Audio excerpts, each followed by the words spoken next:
Welcome back, boys and girls. This is Mrs. Young coming at you again for our third video in our area and perimeter series. Today we're going to find the area of a compound shape. So if you think about what you know about compound words, you'll know that that is two words put together to make a new word. So if we think about compound shapes, we're going to be thinking about two shapes put together to make a larger shape. So we're going to be using what we know about area to find the area of a larger shape. So make sure you have some paper and let's get started. All right, let's just review. We've been talking about area in class. So if we want to find the area of this rectangle, why don't you go ahead and do that? I hope you remember that we're taking length times width to get area. So length is our long side right here. So you should have 6 groups of 3. And we were thinking about making an array model. So we would have 3 rows with 6 in each row. And if you calculated that, 6 groups of 3 equals 18. And we have feet as our label, so this would be square feet. Okay, so we're going to do some more problems, but they're going to be different looking shapes. So let's move on to the next slide and I'll show you what those look like. All right, earlier I said we were going to be finding the area of compound shapes. Well, there's a big fancy word for a compound shape, and it's called a rectilinear shape. And that's because it looks like 2 rectangles put together. And so the big fancy word for that is rectilinear. Can you say that? Rectilinear. That's what we're going to be doing today. So these are compound shapes. And if you look at my shape, go ahead and draw that on your paper. Looks like a big L. And really you'll notice that it's made up of 2 rectangles. Okay, I'm going to add some dimensions to my shape here. So I'm going to say that this is going to be 5, 3, 2, 3. Go ahead and add these to your shape, 4, and 7. Okay, when we find the area of a shape that looks like this, we're going to break it down into its 2 parts. So we're going to take this shape and we're going to divide it into 2 rectangles. I'm going to divide it vertically like this, so go ahead and do that with me. I'm going to take that vertical line all the way down, and I'm even going to go through the 7. And I'm going to look at what I have left. So I have this rectangle, which I'm going to call rectangle A, and I have this rectangle that I'm going to call rectangle B. Do you see how my line went right down this length right through the 7? We're not going to be using the 7 because we cut that piece in half. And we're not going to be using this 2 because we made the part of the rectangle that was 2 longer. So we aren't going to be using those 2 units. So you can look, we're going to find the area of rectangle A. So see if you can do that. Remember, it's length times width. I'm going to switch colors so it's not so confusing. So A equals 5 times 3, which is 15. And that would be square units because I didn't put a dimension on. And then rectangle B would be 3 groups of 4, and that would be 12 square units.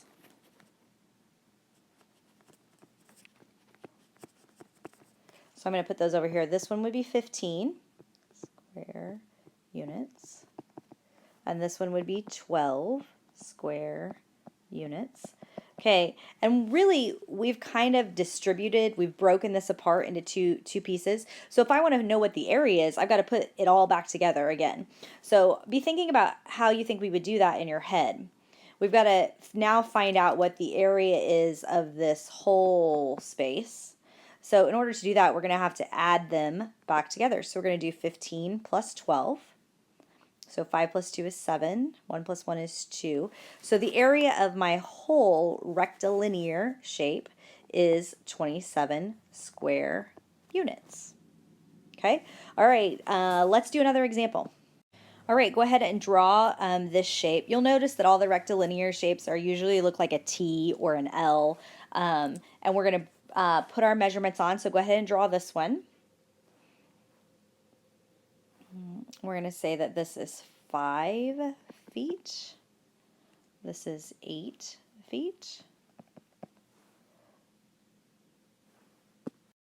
Okay, we're going to make this up here 9 feet, this 3 feet, 4 feet, and 5 feet.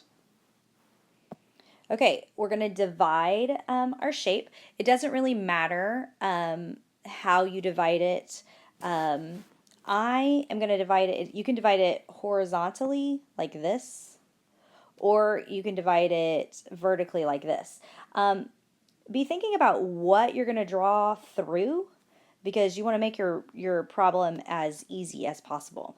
So for me, I'm going to go vertical because I don't want to multiply by 9. So I'm going to mark out my 9. I'm also going to mark out the 5 because I took that line and I extended it. So I don't need that. I'm going to label my rectangles. I have rectangle A and rectangle B. And now all I have left to do is to multiply to solve for area. So I'm going to do length times width. So A would be 3 groups of 4. And B would be 8 groups of 5.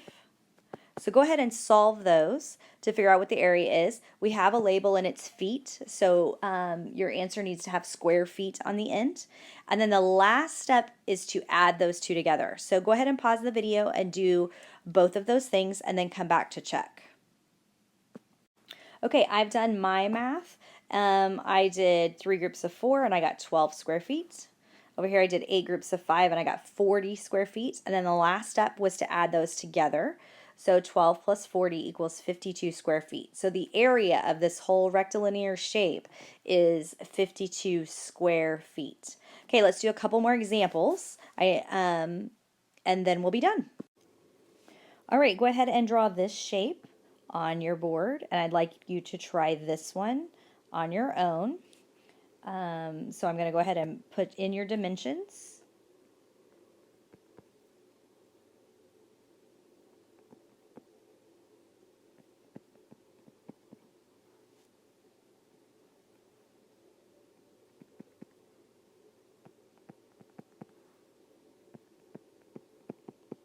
Okay, just a reminder, however you decide to divide it, whichever line you extend and go through are the ones that you mark out. If you divide it this way, whatever you mark through and whatever line you extend, those are the dimensions that you mark out. Okay, go ahead and divide it and calculate the area, and then pause the video and come back to check. Okay, I'm going to check it. I'm going to divide it this way. So I'm going to mark out the 6 and the 5. So I have, I kind of got wacky when I did that, didn't I? I have A and B. So I have A equals 3 groups of 4, which is 12 square feet. B is 8 groups of 2, which is 16 square feet. I'm going to add these together. So 6 plus 2 is 8. 1 and 1, 28 square feet. If you divided it the other way, you should still get the same answer. So your rectangle A and B measurements will be different, but your answer will be the same. Okay, let's do one more example, and then I'm going to let you go. All right, try this example and then come back to check. I'm sure that you're doing fine, so keep at it. Decide how you're going to divide it, put it in the 2 rectangles, and then add them together to find the area. All right, I hope you were successful at finding 50 square units as your answer. Okay, we've reached the end of our video, so now it's time for our joke. I don't hear my drum roll. That's better. All right, here we go. Why is it hard to win games in the jungle? Because there's too many cheetahs. See you in class. We'll do some more work with rectilinear shapes. Thanks for watching, and make sure that your summary on your WSQ is really good. Looking forward to hearing them. See you soon.